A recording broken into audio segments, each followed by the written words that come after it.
ایک گھنے جنگل میں ایک معصوم لڑکی بھٹک گئی تھی۔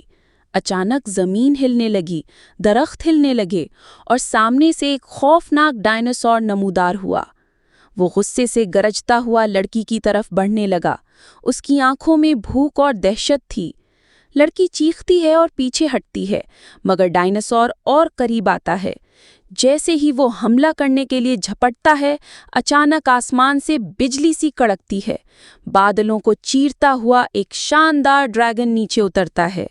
ڈریگن ایک زوردار دھاڑ مارتا ہے اور ڈائناسور پر حملہ کر دیتا ہے۔ زمین ہل جاتی ہے، جنگل گونج اٹھتا ہے۔ کچھ ہی لمحوں کی لڑائی کے بعد ڈریگن ڈائناسور کو شکست دے کر بھگا دیتا ہے۔ وہ آہستہ سے لڑکی کے سامنے آتا ہے، اپنی بڑی نرم آنکھوں سے اس کی طرف دیکھتا ہے۔ لڑکی حیرت سے مسکراتی ہے اور ڈریگن آسمان کی طرف اڑ جاتا ہے، پیچھے ایک کہانی چھوڑ کر جو ہمیشہ یاد رکھی جائے گی۔